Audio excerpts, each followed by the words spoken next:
O motor do Porsche negro ronronava como um predador nas ruas molhadas de São Paulo, cortando a névoa da madrugada, enquanto Ricardo acelerava pela marginal do Tietê. De repente, um clarão, uma criança descalça, surgiu na pista, olhos arregalados de terror, e o carro freou bruscamente derrapando no asfalto úmido. Ricardo praguejou, baixinho, coração disparado, mas ao olhar pelo retrovisor viu apenas as luzes tremeluzentes das barracas na favela. Um lembrete silencioso de que, para ele, aquelas vidas eram apenas borrões na paisagem. Ricardo Almeida era o tipo de homem que São Paulo idolatrava e temia na mesma medida. Aos 45 anos, ele comandava um império financeiro que se estendia por bancos, investimentos e especulações que faziam fortunas evaporarem ou multiplicarem da noite para o dia. Sua mansão no Morumbi era um palácio de vidro e aço, com vistas para a cidade que ele ajudava a moldar. Mas todo dia no trajeto para o escritório, na Avenida Paulista, ele cruzava as favelas ao longo do rio Tietê. Um labirinto de barracos, improvisados fios elétricos pendurados como teias de aranha, e cheiro de esgoto misturado ao aroma de feijão cozinhando em fogões a lenha. Para Ricardo, aquilo era apenas um inconveniente, um atalho necessário. O progresso não para por causa de uns poucos, ele costumava dizer em reuniões com um sorriso confiante que mascarava qualquer traço de dúvida. Naquela manhã, após o susto com a criança fantasma, que na verdade era real, mas sumira tão rápido quanto aparecera, Ricardo chegou ao escritório ainda com as mãos levemente trêmulas no volante. Ele apertou o botão do elevador, ignorando o reflexo no espelho, que mostrava um homem impecável, terno, Armani. Relógio, Rolex reluzente e olhos castanhos que pareciam sempre calcular o próximo lance. No topo do edifício, sua sala era um santuário de luxo minimalista, com paredes de vidro que ofereciam uma vista panorâmica da metrópole. Ele se sentou à mesa de mogno, ligou o computador e mergulhou nos relatórios. O projeto do momento era ambicioso transformar uma vasta área às margens do Tietê em um complexo urbano de alto padrão com torres residenciais, shoppings e escritórios. Isso significava desapropriações, famílias inteiras sendo realocadas com indenizações mínimas. É o ciclo da economia, justificava-se ele enquanto assinava documentos que selavam o destino de centenas. Mas algo mudara naquela manhã. Enquanto olhava pela janela, o sol nascente tingia o rio de um marrom sujo, e Ricardo viu ao longe uma mulher carregando baldes d'água subindo uma ladeira íngreme. Seus passos eram lentos, exaustos, e por um instante uma memória inesperada o invadiu, o cheiro de terra molhada da infância, quando ele mesmo corria descalço por ruas semelhantes em uma pequena cidade do interior paulista. Ele balançou a cabeça, dissipando o pensamento. Foco, Ricardo. O mundo não para. Ele pegou o telefone e ligou para o assistente. Marque a reunião com os investidores para hoje à tarde. Vamos acelerar isso. A reunião correu como esperado, gráficos ascendentes, promessas de retornos estratosféricos e aplausos discretos. Ricardo discursava com eloquência, mãos gesticulando como um maestro. Senhores, este projeto não é só sobre dinheiro, é sobre transformar São Paulo em uma cidade global onde o progresso beneficia a todos. Mas no fundo da sala, um investidor mais velho, com sotaque nordestino, murmurou. E os que moram lá vão para onde? Ricardo sorriu sem piscar. Eles terão oportunidades melhores. É o preço do avanço. A sala assentiu, mas o comentário ficou ecoando em sua mente como um zumbido distante. Ao final do dia, enquanto dirigia de volta para casa, as nuvens se acumulavam no céu, anunciando a temporada de chuvas que todo paulistano temia. O rádio tocava uma samba melancólico de Cartola e Ricardo aumentou o volume, tentando abafar o ruído interno. Ele passou novamente pela favela e dessa vez notou os olhares, uma senhora idosa varrendo a porta de um barraco, crianças brincando com uma bola furada, um homem consertando uma bicicleta enferrujada. Seus dedos tamborilaram no volante, um gesto sutil de inquietação. Em casa, sua esposa Clara o esperava com um jantar à luz de velas. Ela era uma arquiteta bem-sucedida com cabelos castanhos cacheados e um sorriso que sempre o acalmava. Como foi o dia, amor? Perguntou ela, servindo um prato de feijoada, prato típico que ela preparava para reconfortá-lo. Intenso, como sempre, respondeu ele beijando sua testa. Seus filhos Pedro, de 12 anos, e Sofia, de 8, corriam pela sala ampla, rindo. Pedro, com os olhos iguais aos do pai, mostrou um desenho, uma cidade futurista com torres altas. Pai é como o seu projeto. Ricardo riu, mas sentiu uma pontada no peito. Exato, filho. Vamos construir isso juntos. Mas, enquanto comia o sabor do feijão, evocou outra memória, a cozinha simples da mãe, com panelas velhas e o aroma de comida compartilhada com vizinhos. Ele engoliu em seco, desviando o olhar para a janela, onde as luzes da favela piscavam como estrelas caídas. Naquela noite deitado na cama, king size, Ricardo não conseguia dormir. O som da chuva, começando a cair no telhado, era como um tamborilar insistente. Clara dormia. Ao seu lado, respiração ritmada, mas ele fixava o teto, mãos cruzadas sobre o peito. Uma promessa quebrada veio à mente anos atrás. Ainda jovem, ele jurara à mãe, em seu leito de morte, que usaria sua inteligência para ajudar os menos afortunados. Não esqueça de onde veio filho, dissera ela a voz fraca. Mas o sucesso o cegara. Agora, com as gotas batendo na vidraça, ele se perguntava se aquele juramento ainda valia algo. O silêncio da noite amplificava seus pensamentos, deixando um vazio que ele não sabia como preencher. No dia seguinte, as chuvas intensificaram. Notícias no rádio falavam de alagamentos iniciais nas periferias. Ricardo, no escritório, via pela janela as águas subindo no Tietê, engolindo margens. Um relatório cruzou sua mesa, impactos sociais do projeto. Ele o folheou rapidamente, mas uma foto chamou a atenção. Uma família em um barraco inundado, olhares desesperados. Seus lábios se contraíram levemente, uma micro-reação que ninguém notaria. Poxa, isso é inevitável, murmurou para si mesmo. Mas o desconforto crescia como uma rachadura em uma represa. Enquanto isso, na favela, a vida seguia seu curso precário.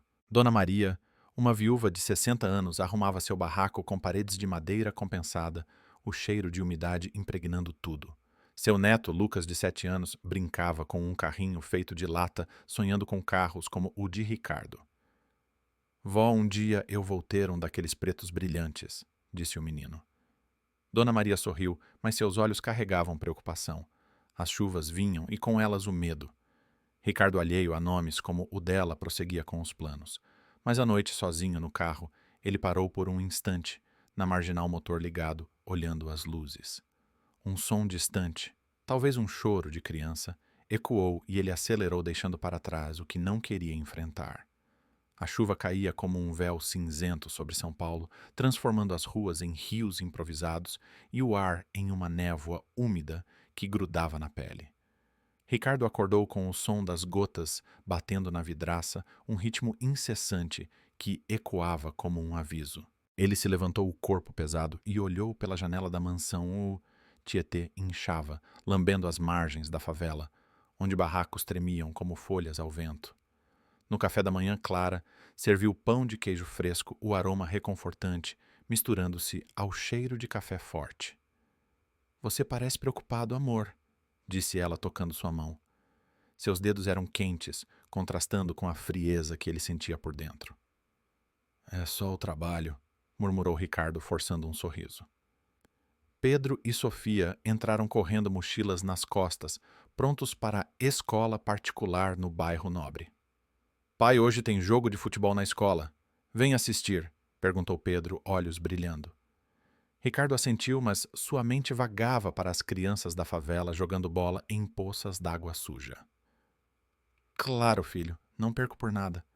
No caminho para o escritório, o trânsito parou na marginal. Carros buzinavam e Ricardo viu pela janela embaçada um grupo de moradores da favela erguendo barreiras de sacos de areia contra a enchente iminente.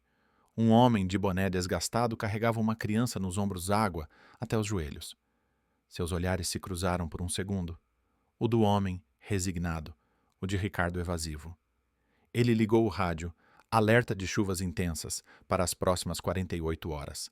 Áreas de risco, como as margens do Tietê, podem sofrer inundações graves. Ele desligou irritado. Caramba, isso vai atrasar tudo! No escritório, a equipe se reunia para atualizar o projeto. Seu assistente João, um jovem ambicioso de 28 anos, com sotaque mineiro, apresentou mapas digitais. Senhor Almeida, as desapropriações começam na semana que vem. Mas com essas chuvas, talvez devamos adiar. Ricardo franziu a testa, dedos tamborilando na mesa. Adiar, não. O mercado não espera. Prossigam. Mas enquanto João falava, Ricardo notou uma notícia no canto da tela: uma família desaparecida após um desmoronamento na favela. A foto mostrava destroços, madeira retorcida, roupas espalhadas. Uma memória surgiu inesperada aos 10 anos em sua cidade natal. Em Minas Gerais, uma enchente levara a casa do vizinho. Ele se lembrava do cheiro de lama molhada, do choro abafado da mãe do amigo. Seus lábios se contraíram e ele desviou o olhar. A tarde trouxe mais tensão. Um e-mail dos investidores, confirmação de fundos para a fase inicial. Esperamos resultados rápidos. Ricardo respondeu com confiança, mas sozinho na sala ele se aproximou da janela. A chuva escorria pelo vidro como lágrimas, borrando a vista da favela. Luzes fracas piscavam nos barracos e ele imaginou as histórias por trás delas. Porque isso me incomoda agora, pensou, respiração levemente acelerada. Uma promessa quebrada ecoou, a mãe jurara ajudar os pobres. Mas o sucesso o transformara em algo diferente. Enquanto isso, na favela do Tietê, Dona Maria lutava contra a água que invadia seu barraco. O piso de terra virara lama e ela usava baldes para escoar. Lucas, seu neto, abraçava um ursinho de pelúcia surrado, o único brinquedo que restara de sua mãe falecida. Vó, a água vai levar a gente? Perguntou o menino, voz trêmula. Dona Maria o puxou para perto, cheiro de sabão barato em suas roupas. Não, meu anjo, Deus protege. Mas seus olhos traíam o medo, mãos trêmulas, ao arrumar uma foto emoldurada, seu filho pai de Lucas, que morrera em um acidente de construção anos atrás. Se ao menos tivéssemos uma casa melhor, murmurou ela. Ricardo decidiu agir, ou pelo menos fingir. Ele ligou para uma ONG parceira. Quero doar alguns suprimentos para as áreas afetadas pelas chuvas, discretamente. A coordenadora, uma mulher chamada Ana, respondeu animada. Ótimo, senhor Almeida. Vamos precisar de cobertores, comida enlatada. Ele assentiu, mas desligou com um suspiro. Era o mínimo, mas algo o incomodava, como se fosse uma gota no oceano. À noite, a tempestade piorou. Trovões ribombavam e Ricardo dirigia para casa quando o carro atolou em uma poça profunda na marginal. Água subia rapidamente e ele saiu, sapatos caros encharcados. Ao longe, viu moradores ajudando uns aos outros, lanternas cortando a escuridão. Um homem se aproximou. Precisa de ajuda, moço. Era o mesmo de boné que vira mais cedo. Ricardo hesitou, orgulho ferido. Não, obrigado. Meu guincho chega já. Mas o homem insistiu e juntos empurraram o carro. Mãos sujas de lama. Ricardo sentiu a textura áspera da realidade alheia. Obrigado, disse ele ofegante. O homem sorriu. Aqui na favela a gente se ajuda, senão afunda todo mundo. Em casa, Clara o esperava preocupada. O que aconteceu? Você tá todo molhado. Ele contou, omitindo o desconforto, mas no banho, água quente, escorrendo uma micro-reação, punhos cerrados contra as telhas. Por que eu ignorei tanto tempo? Sofia entrou no quarto depois com um desenho, uma casa flutuando na água. Pai, sonhei com isso. Ele abraçou o cheiro de shampoo infantil, acalmando-o momentaneamente. Mas o sonho dela ecoava seus medos. No dia seguinte, as notícias pioraram, inundações graves, famílias desabrigadas. Ricardo, no escritório, recebeu um relatório. O projeto poderia agravar os riscos, mas prosseguir traria lucros. Ele pausou, olhando uma caneta em sua mesa. Um presente da mãe gravada com honre suas raízes. Seus dedos tremeram ao pegá-la, uma promessa silenciosa, quebrada, voltando à tona. Na favela, Dona Maria e Lucas foram realocados para um abrigo improvisado na igreja local. O padre, um homem de voz grave, distribuía sopa. Fé e união, meus filhos. Mas o ar cheirava a mofo e tosses ecoavam. Lucas apertava o ursinho. Vó, quando a gente volta para casa? Ela não respondeu, silêncio eloquente. Ricardo, impulsionado por uma inquietação crescente, visitou o site do projeto. Mapas mostravam áreas a serem demolidas. incluindo o barraco de Dona Maria, embora ele não soubesse. Uma foto anexada a crianças brincando na lama. Seus olhos se umedeceram levemente, respiração entrecortada. Preciso fazer algo, murmurou. A tensão escalava. Uma ligação urgente. Senhor, as chuvas atrasaram as vistórias, mas os moradores protestam. Ricardo massageou as têmporas. Resolvam isso. Mas à noite, sozinho no carro, ele parou novamente na marginal. A chuva caía e um som distante, talvez um grito, o fez tremer. Ele acelerou, mas o eco permaneceu. Clara notou a mudança. Ricardo, você está distante. Fala comigo. Ele hesitou. É o projeto. Começo a questionar se vale a pena. Ela tocou seu rosto. Você sempre disse que o dinheiro ajuda o mundo. Mas seus olhos desviados revelavam dúvida. Na favela, uma pequena reviravolta. Um vizinho encontrou um cachorro perdido na enchente e a comunidade se uniu para alimentá-lo. Dona Maria sorriu pela primeira vez em dias. Veja, Lucas, até nos piores tempos tem bondade. Ricardo em casa viu uma reportagem na TV. Moradores da favela Tietê clamam por ajuda. Uma mulher parecida com Dona Maria falava: nossos filhos merecem mais. Ele desligou o coração apertado. Uma memória distorcida à mãe pobre, mas sempre ajudando vizinhos. Agora parecia uma acusação. A noite trouxe insônia. Ricardo andou pela casa escura, pés descalços no piso frio. Um objeto banal, uma moeda velha no bolso de sua infância, rolou para o chão. Ele a pegou textura gasta, evocando dias de escassez. O que eu me tornei, pensou o silêncio pesado. O céu de São Paulo escurecia, como se carregasse o peso de segredos antigos, e a chuva agora caía em lençóis grossos, transformando a cidade em um caos aquático. Ricardo acordou sobressaltado com um trovão que sacudiu as janelas da mansão, o som reverberando em seu peito, como um eco de culpa. Ele se sentou na cama, suor frio misturando-se à umidade do ar, e olhou para o relógio 3 da manhã. Isso não para nunca? Murmurou mãos trêmulas ao acender a luz. Clara remexeu-se ao seu lado, olhos semicerrados. Volta a dormir, amor. É só uma tempestade.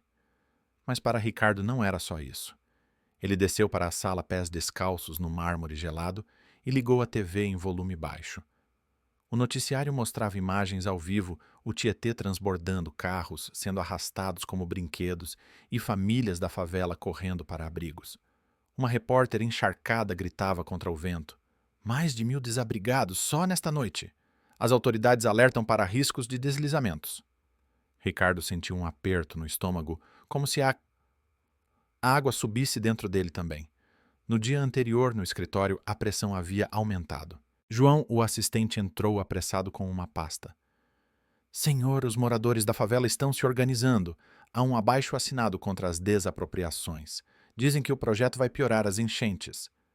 Ricardo massageou as têmporas, olhos fixos no mapa na tela. Eles não entendem. Isso é progresso. Mas sua voz saiu menos convicta e João notou hesitando. Talvez uma reunião com líderes comunitários para acalmar. Ricardo negou com a cabeça, mas internamente uma rachadura se ampliava. Ele pegou a caneta da mãe novamente, girando-a entre os dedos. A gravura. Honre suas raízes. Agora parecia uma acusação gravada em metal. À tarde, ele decidiu visitar o canteiro de obras, algo raro para alguém como ele. O motorista o levou pela marginal, agora parcialmente interditada por poças gigantes. O cheiro de asfalto molhado e esgoto invadiu o carro e Ricardo baixou a janela sentindo gotas frias no rosto. No local, operários com capas de chuva erguiam barreiras, mas ao fundo, a favela parecia um formigueiro agitado. Ele desceu botas afundando na lama e conversou com o engenheiro-chefe, um homem chamado Carlos de bigode grisalho e sotaque interiorano. Tudo no prazo, senhor. Mas essas chuvas... Caramba, tá complicado. Ricardo assentiu, mas seu olhar vagou para um grupo de crianças próximas, brincando com barquinhos de papel na água suja. Uma delas, uma menina de uns 6 anos com tranças, riu alto. Um som puro que contrastava com o rugido da tempestade. Uma memória inesperada o atingiu ele mesmo criança, construindo barquinhos em poças após chuvas em sua cidade natal. Sua mãe ria, mãos calejadas, ajudando. Veja, Ricardo, até na lama tem diversão. Agora aquela lembrança se distorcia, tornando-se dolorosa. Quantas crianças como aquela perderiam suas brincadeiras por causa dele? Seus lábios se mordiscaram levemente, uma micro-reação de angústia, e ele virou as costas, voltando ao carro. Acelerem o que puderem, ordenou a Carlos, voz rouca. Na favela, Dona Maria e Lucas enfrentavam o pior. O barraco deles, agora inclinado pela erosão, gotejava por todos os lados. Ela usava panos velhos para tamponar as frestas, o cheiro de mofo sufocante. Vó, tô com frio, reclamou Lucas enrolado em um cobertor puído. Dona Maria o abraçou, sentindo seu corpinho tremer. Segura firme, meu amor. Amanhã melhora. Mas o rádio portátil anunciava o contrário, tempestade tropical se aproximando. Evacuem áreas baixas. Vizinhos batiam à porta. Dona Maria, vamos para o abrigo da igreja. Ela hesitou, olhando a foto do filho na parede. Uma promessa silenciosa de proteger o neto como ele faria. Ricardo, de volta ao escritório, recebeu uma ligação da ONG. Ana, a coordenadora, soava urgente. Senhor Almeida, suas doações chegaram, mas precisamos de mais mãos. A enchente está piorando. Ele pausou, respiração entrecortada. Eu vou pensar. Desligou, mas o convite ficou pairando. À noite, em casa, Clara preparou um bobó de camarão prato nordestino que ela adorava fazer para animá-lo. Conta o que está te incomodando de verdade, disse ela servindo. Pedro e Sofia comiam distraídos, mas Ricardo mal tocou na comida. É o projeto? Começo a ver o custo humano. Clara tocou sua mão.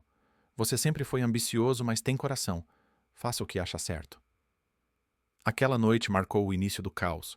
O vento uivava como um animal ferido e o Tietê finalmente rompeu as barreiras. Ricardo, acordado pela TV, viu as imagens ondas engolindo ruas, pessoas gritando por socorro. Seu prédio no Morumbi, embora alto, começou a sentir os efeitos. Água invadindo o subsolo, elevadores parando. Alarmes soaram e Clara acordou em pânico. Ricardo, os meninos... Eles pegaram Pedro e Sofia descendo escadas escorregadias. No saguão vizinhos corriam malas nas mãos. Pra rua! Gritou alguém. Lá fora, o mundo era um dilúvio. Carros flutuavam e o vento chicoteava a chuva horizontal.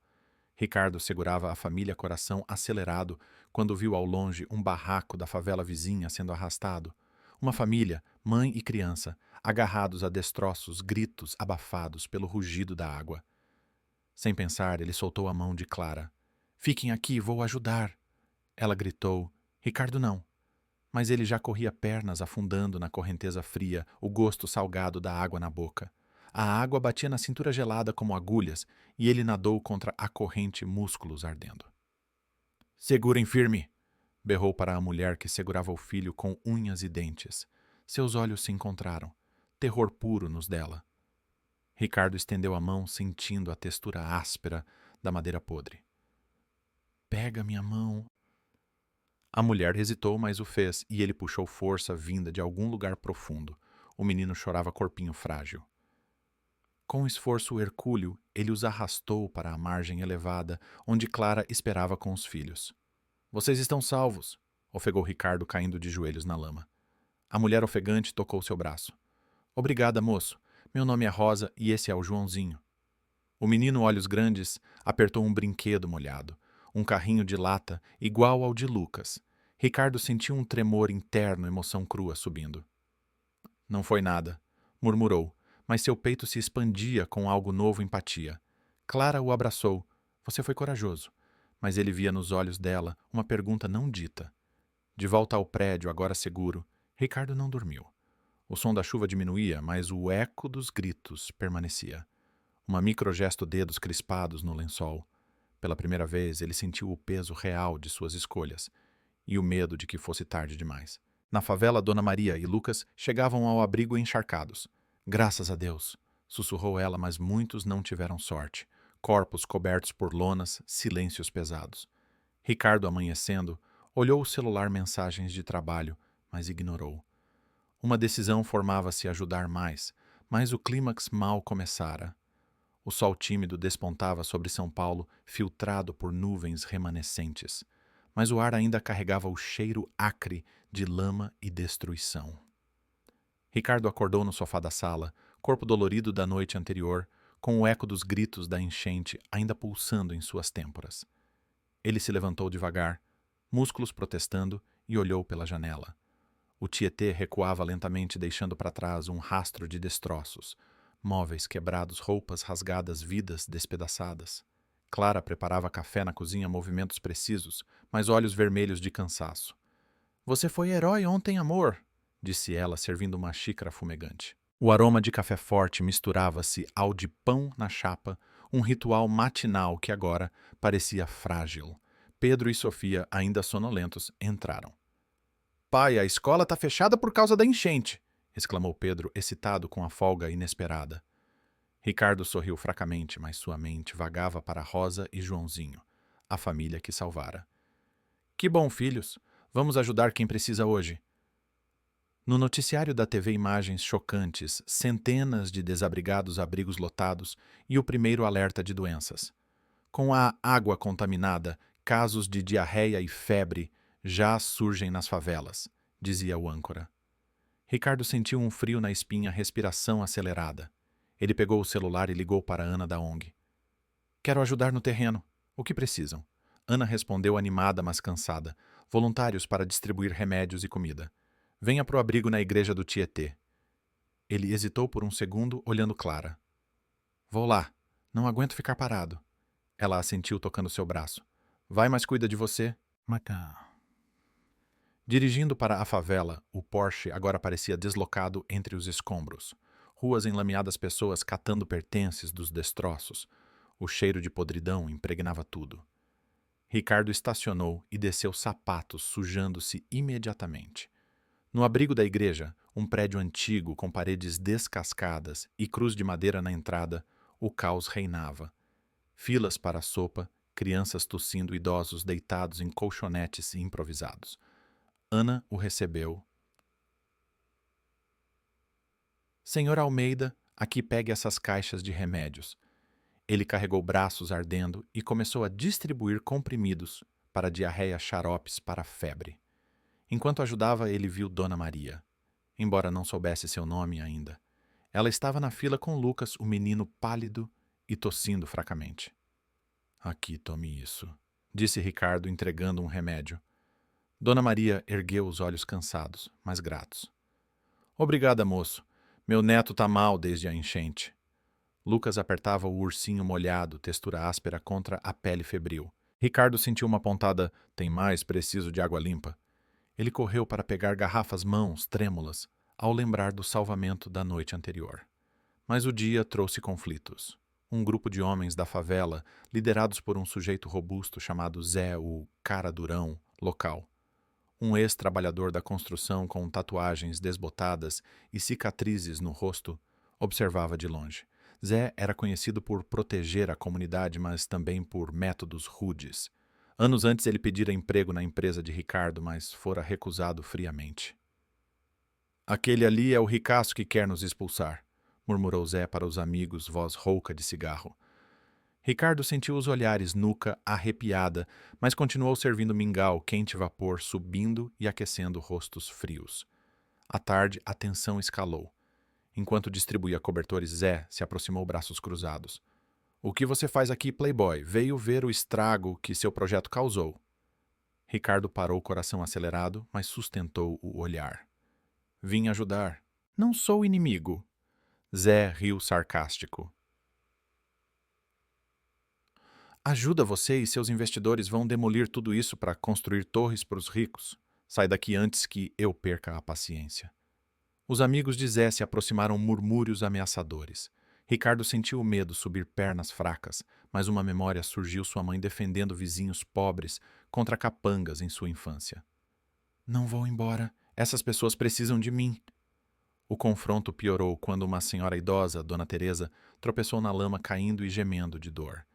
Ela era uma figura querida na favela, vendendo doces caseiros para sobreviver. "Ah, minha perna. Ai, caramba!" choramingou ela, rosto contorcido. Zé e seus homens avançaram para expulsar Ricardo, punhos cerrados. Mas ele, num impulso, se jogou no chão lamacento, deitando-se como escudo sobre Dona Teresa. Não toquem nela, passem por cima de mim primeiro. A chuva fina recomeçava gotas frias batendo em sua nuca exposta. Zé parou surpreso, olhos piscando. Os homens hesitaram o silêncio eloquente, cortado apenas pelo gemido da idosa. Dona Maria, vendo a cena, gritou: Deixem ele. Ele está ajudando. Outros moradores se juntaram, vozes ecoando. Zé recuou resmungando: Tá bom por enquanto, mas não pense que isso muda nada. Ele virou as costas, mas seu olhar carregava uma faísca de respeito relutante. Ricardo se levantou enlameado, ajudando Dona Teresa a se erguer. Seus dedos tremiam ao tocar o braço dela, textura enrugada, evocando a avó que perdera jovem. Obrigada, filho, sussurrou ela, olhos úmidos. Pela primeira vez, Ricardo sentiu um calor no peito. Não de vitória, mas de conexão. Os olhares ao redor mudavam de desconfiança para curiosidade e talvez gratidão. Enquanto o sol se punha tingindo o céu de laranja sujo, Ricardo continuou o trabalho. Ele conversou com Rosa, a mulher que salvara. Seu Joãozinho tá melhor. Ela sorriu fracamente. Graças a você, mas perdemos tudo. Ele prometeu, vou arrumar um lugar para vocês. Cumbê. Mas internamente dúvida como conciliar isso com o projeto, uma micro-reação lábios mordidos, desviando o olhar para o rio calmo agora. De volta para casa, exausto, Clara o esperava com um abraço. Você cheira a lama, mas estou orgulhosa. Ele contou o ocorrido, omitindo o medo. Enfrentei uns caras, mas valeu. Pedro ouviu. Pai, você brigou. Ricardo riu. Não, filho. Só protegi. Mas à noite, insônia novamente. O som distante de sirenes ecoava e uma memória distorcida seu pai que ele achava morto discutindo com a mãe sobre ajudar os pobres. Dinheiro não é tudo, Ricardo, dissera ele antes de sumir. Agora parecia um presságio. Na favela, Dona Maria ninava.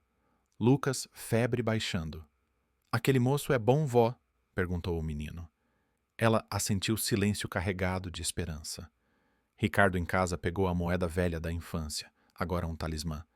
Ele a girou textura gasta, trazendo lágrimas inesperadas. O clímax do dia o mudara, mas o maior choque ainda viria. A noite caía sobre São Paulo, como um manto pesado, as luzes da cidade piscando como olhos vigilantes, mas Ricardo sentia um vazio que nem o brilho neon da Avenida Paulista conseguia preencher. Ele dirigia devagar pela marginal, o Porsche agora sujo de lama da favela, e uma fadiga profunda se instalava em seus ossos. O dia de voluntariado o deixara exausto, mas também transformado. Os olhares de gratidão, o toque da mão de Dona Teresa, o sorriso tímido de Lucas ao receber um mingau quente. Será que isso basta? Murmurou ele para o para-brisa embaçado, dedos crispados no volante. Em casa, Clara o recebeu com um abraço apertado, o cheiro de jantar caseiro. Moqueca de peixe, com coentro fresco e leite de coco, pairando no ar. Você parece outro homem, amor, disse ela, olhos brilhando de orgulho misturado à preocupação. Pedro e Sofia corriam pela sala contando sobre o dia em casa. A gente viu na TV as enchentes, pai. Você estava lá ajudando. Ricardo assentiu, sentando-se à mesa com um suspiro. Sim, filhos, foi intenso. Ele comeu mecanicamente o sabor da moqueca, evocando memórias de viagens ao litoral baiano com a família tempos mais simples. Mas agora cada garfada parecia carregada de culpa. Após o jantar, as crianças foram para a cama e Clara se sentou ao seu lado no sofá de couro macio. Fala comigo, Ricardo. O que está acontecendo de verdade?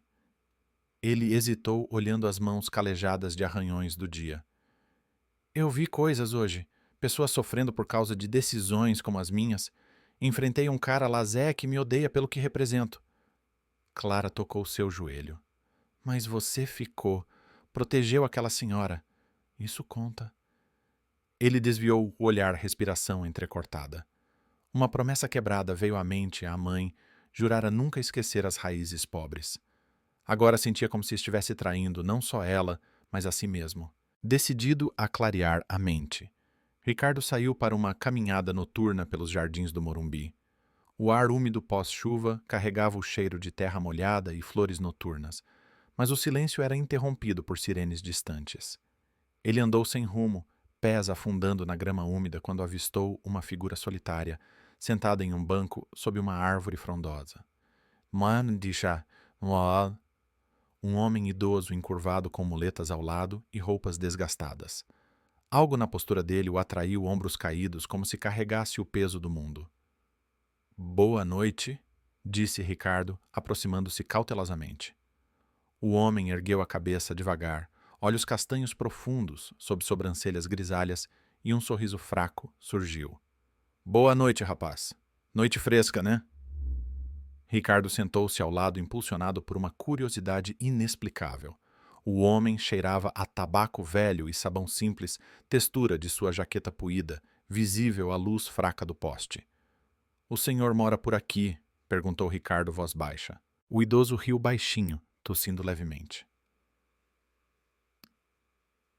Não exatamente. Vim de longe, mas São Paulo me trouxe de volta. Eles conversaram sobre o tempo, as chuvas recentes, a cidade impiedosa.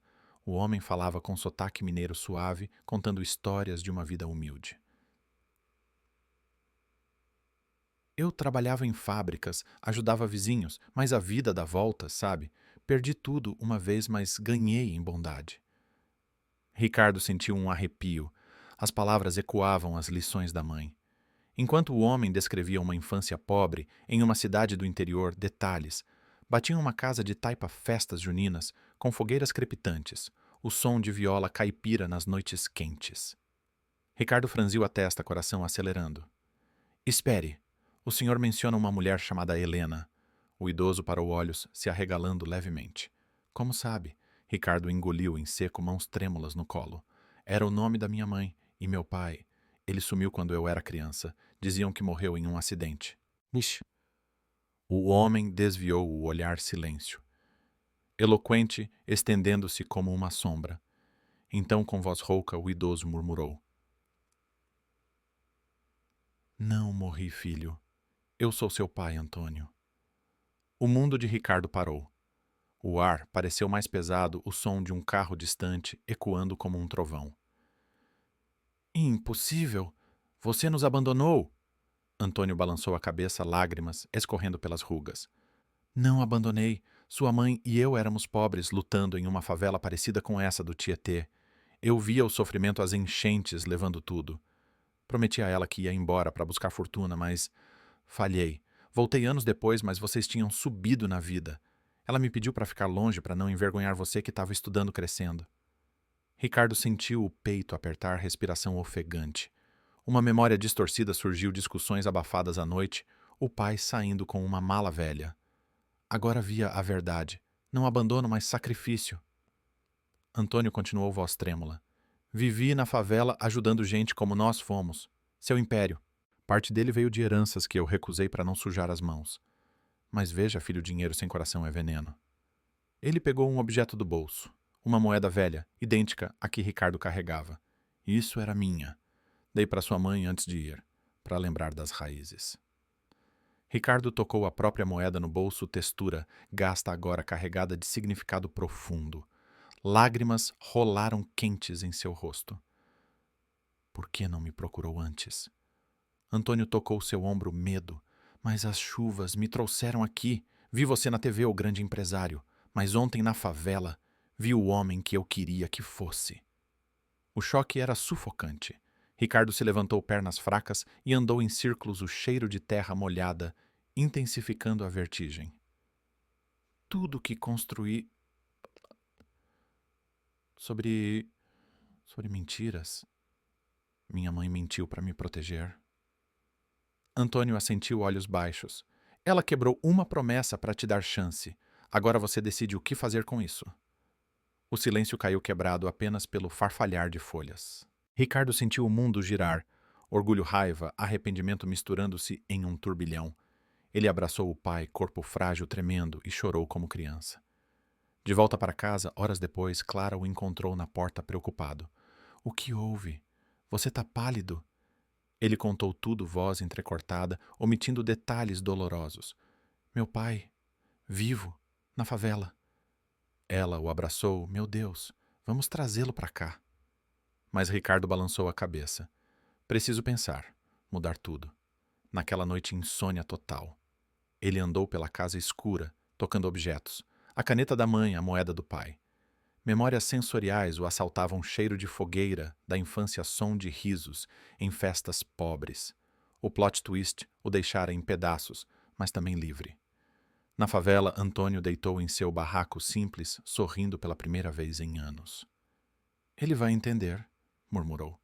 Ricardo, amanhecendo, tomou uma decisão confrontar o passado para redimir o futuro. O amanhecer em São Paulo trazia um sol pálido, filtrado pela poluição residual das chuvas.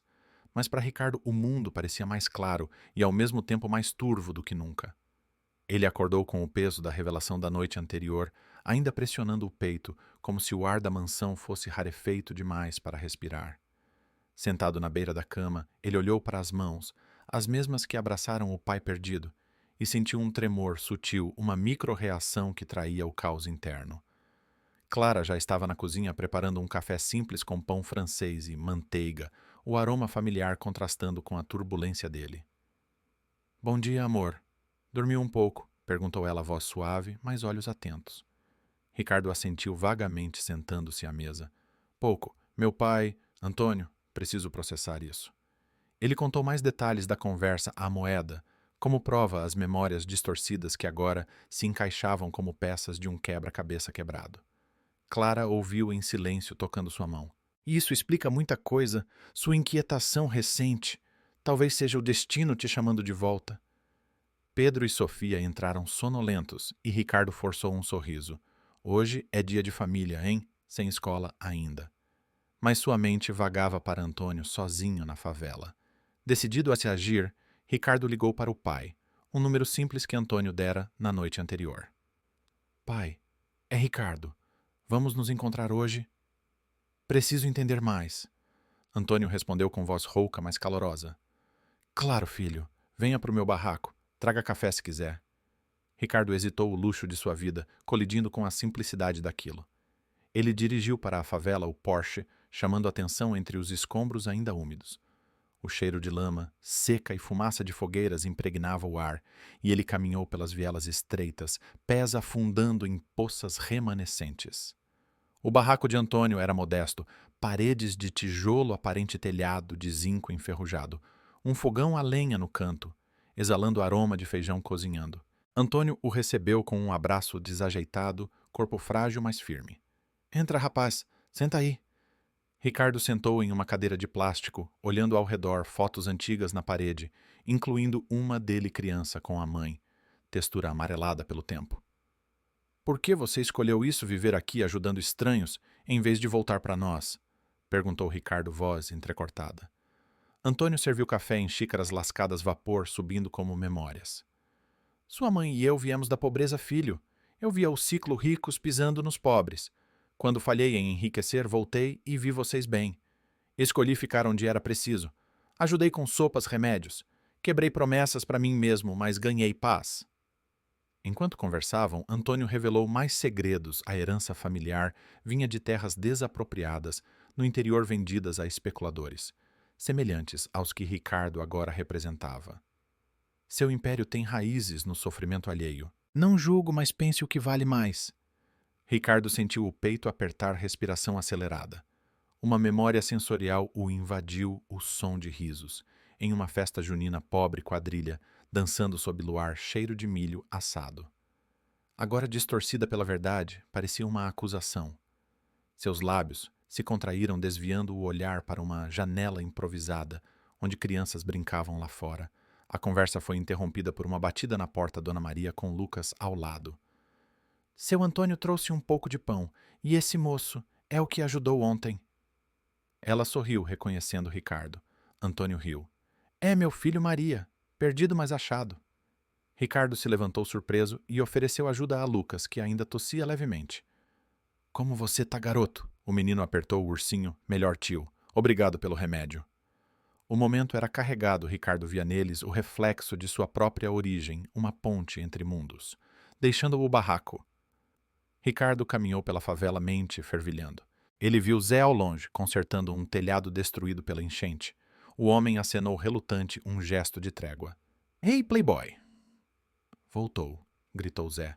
Ricardo se aproximou. — Sim, aprendendo. Zé assentiu. — Bom, mas não pense que um dia apaga anos.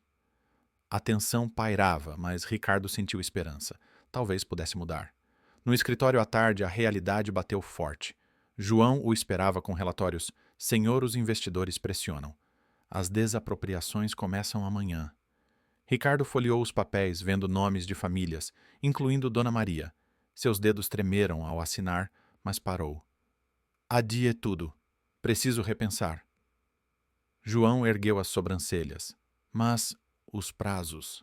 Ricardo sustentou o olhar. Eu decido.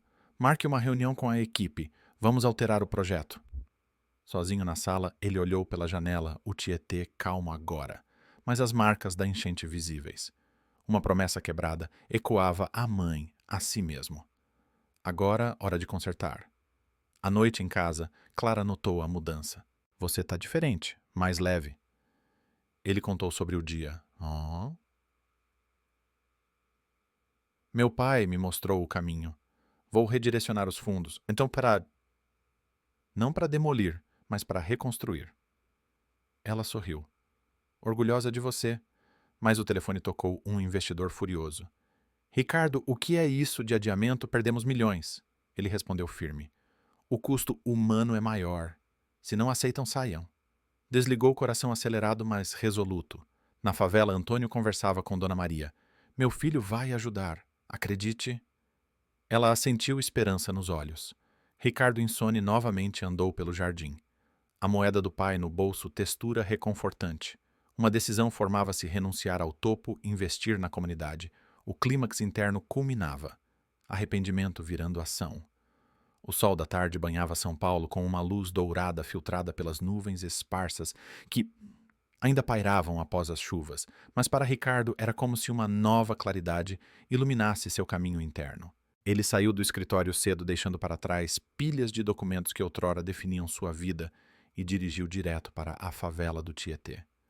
O ar carregava um cheiro misto de reconstrução, madeira fresca sendo serrada, tinta nova e o persistente aroma de terra úmida. Seus pensamentos fervilhavam a conversa com Antônio, as raízes expostas como fios elétricos soltos e a decisão que tomara na noite anterior, insone e resoluta.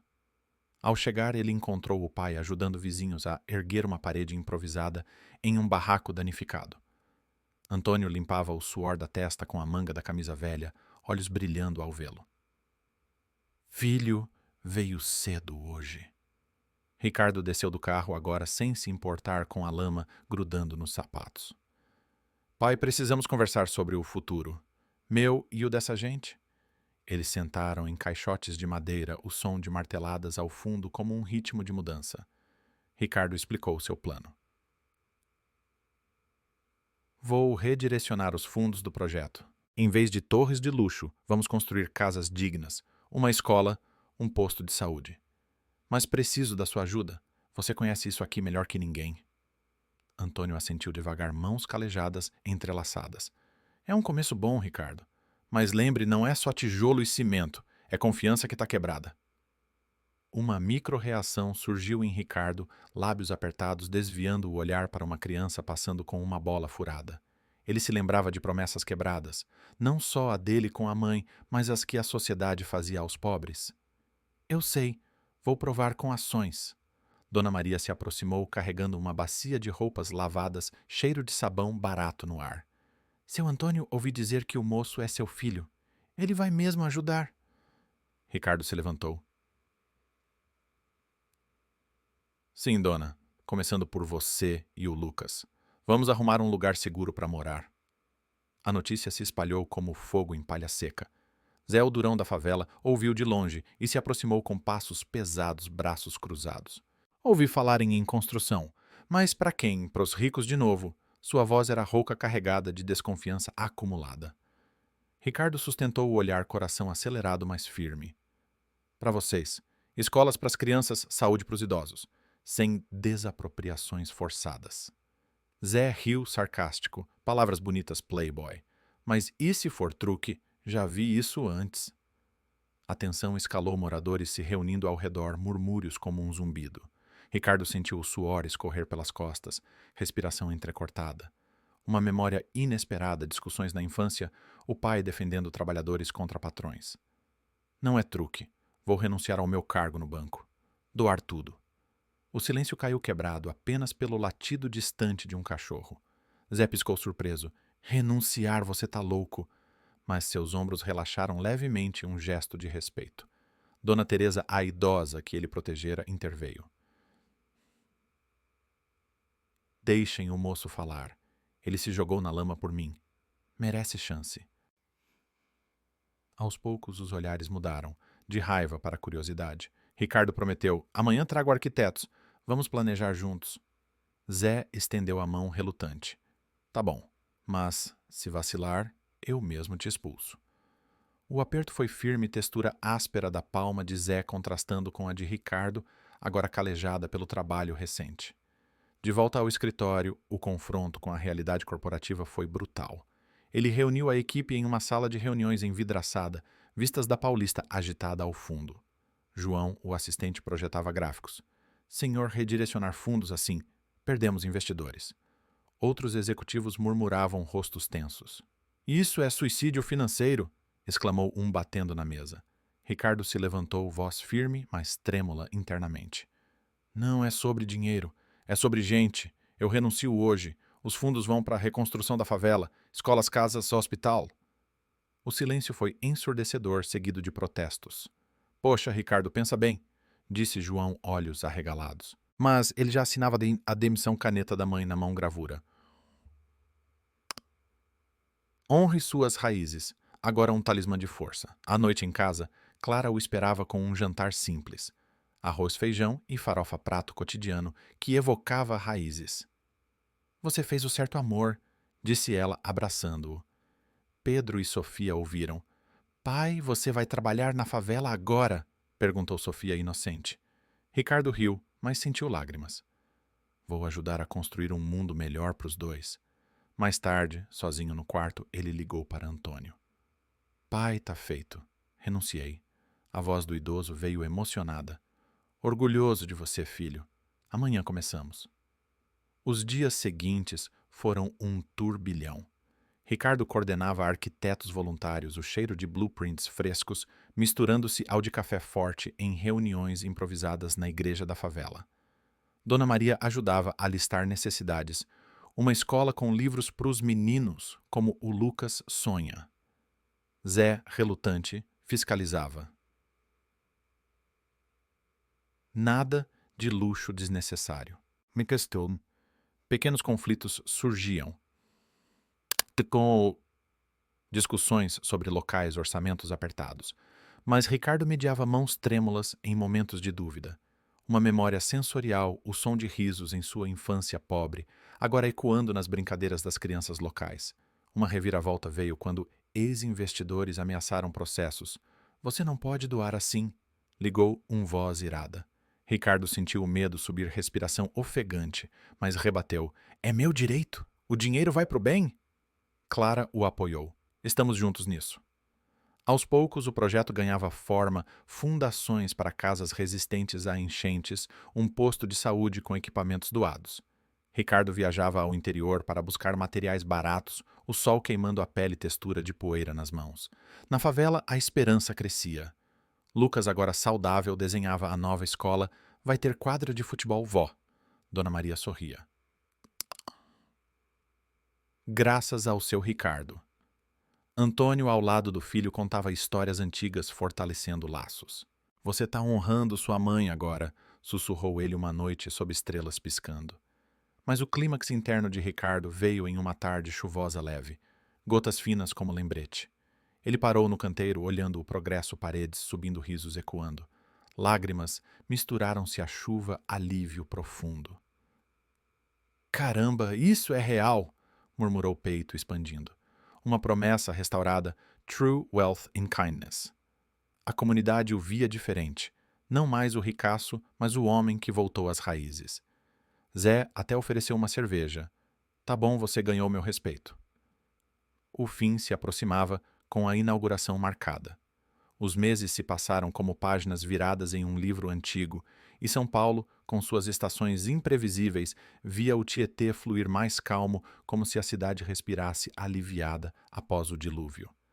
Ricardo acordava cedo, agora não mais no luxo da mansão no Morumbi, mas em uma casa simples que alugara na periferia mais perto da favela. O cheiro de café coado no fogão misturava-se ao de pão fresco, que Clara preparava um ritual que ancorava sua nova vida. Bom dia, amor. Pronto para o grande dia? Perguntou ela, beijando sua bochecha. Ricardo assentiu, o coração batendo forte, mas com uma paz que não sentia há anos. Sim, hoje inauguramos o hospital. É o fim de uma era e o começo de outra. Ele vestiu uma camisa polo simples, sem o terno Armani, que outrora o definia, e dirigiu o carro agora modesto, o Porsche vendido para financiar parte das obras. Pelo caminho à marginal do Tietê, mostrava sinais de transformação, barreiras, contra enchentes erguidas, ruas pavimentadas onde antes era lama. A favela, outrora, um labirinto de precariedade, ganhava contornos de comunidade revitalizada. Casas de alvenaria resistentes substituíam barracos com telhados solares doados por parceiros.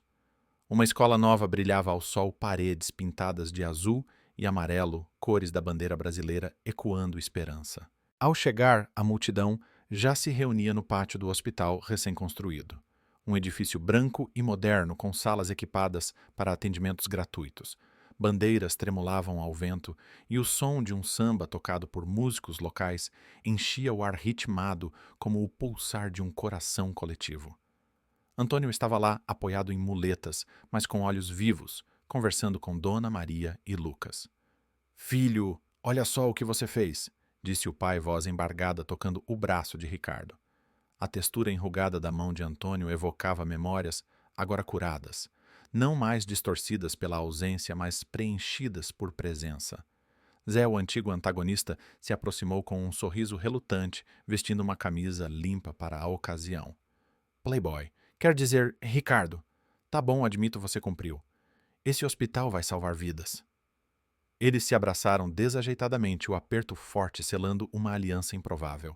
Ricardo sentiu um tremor no peito, respiração entrecortada de emoção. Obrigado, Zé. Sem vocês, nada disso aconteceria. Dona Teresa, a idosa, veio mancando levemente, mas radiante. Deus te abençoe, moço. Agora posso ir ao médico sem medo. Ela entregou um pacotinho de doces caseiros, brigadeiros enrolados com carinho, cheiro de chocolate doce, como gratidão. A cerimônia começou com o padre da igreja local abençoando o local, aspergindo água benta enquanto rezava. Que este lugar cure não só corpos, mas almas. Ricardo subiu ao palco improvisado, microfone na mão, trêmula. A multidão silenciou olhares fixos nele. Crianças como Lucas na frente, olhos brilhantes. Idosos sentados em cadeiras plásticas. Famílias inteiras que outrora temiam as chuvas. Amigos, começou ele, voz firme, mas carregada. Eu era um homem cego pelo dinheiro. Cruzava essa marginal todo dia, ignorando o sofrimento ao meu lado. Mas as enchentes... E meu pai aqui. Ele gesticulou para Antônio, que acenou. Me abriram os olhos. Hoje dou tudo que construí para isso, escolas para as crianças sonharem, casas para famílias se protegerem e este hospital para curar. O verdadeiro tesouro não é ouro, é a bondade que compartilhamos. Aplausos ecoaram misturados a vivas e lágrimas. Lucas correu ao palco, abraçando as pernas de Ricardo. Tio, obrigado pela escola, vou estudar para ser como você. Ricardo se abaixou, sentindo o cheiro de inocência no cabelo do menino, e uma lágrima escorreu. Seja melhor que o garoto. Clara, ao lado, com Pedro e Sofia, sorria orgulhosa, seus filhos agora brincando com as crianças locais, barreiras sociais dissolvidas. Pedro chutava uma bola com amigos novos, riso puro. Sofia desenhava no chão com giz sonhos coloridos. Mas o momento culminante veio quando cortaram a fita do hospital. Tesouras douradas reluziram ao sol e, ao abrir as portas, o interior revelou salas limpas com camas novas, equipamentos doados, brilhando médicos voluntários prontos. Uma senhora idosa, primeira paciente, entrou mancando olhos úmidos. Finalmente um lugar para nós. Ricardo observou em silêncio o som de risos infantis ao fundo, como uma sinfonia de redenção. Uma memória final surgiu a mãe em seu leito sussurrando: ajude os que precisam. Agora a promessa não mais quebrada, mas cumprida, ecoando em cada tijolo, cada sorriso. À tarde, enquanto a festa prosseguia com churrasco comunitário, carnes grelhando no espeto, cheiro de linguiça e farofa, no ar música de forró animando danças, Ricardo caminhou sozinho pela margem do Tietê. O rio outrora inimigo fluía sereno, refletindo o céu azul. Ele pegou a moeda velha do pai no bolso, girando-a entre os dedos, textura gasta, agora um símbolo de herança honrada. Caramba, mãe! Pai, eu consegui! Murmurou voz baixa, deixando o silêncio eloquente preencher o resto. O sol se punha, tingindo tudo de laranja quente, e ele sentiu uma paz profunda, não de conquista material, mas de alma lavada. Dias depois, notícias se espalharam. Ex-milionário transforma favela em modelo de comunidade. Ricardo, agora um consultor voluntário, viajava pelo Brasil inspirando outros com palestras sobre empatia e responsabilidade. Em casa com Clara e os filhos, jantares simples viravam celebrações. Antônio morava com eles agora, contando histórias ao netos, laços tecidos com fios de perdão. E assim, Ricardo Almeida, outrora banqueiro frio, tornara-se farol de esperança.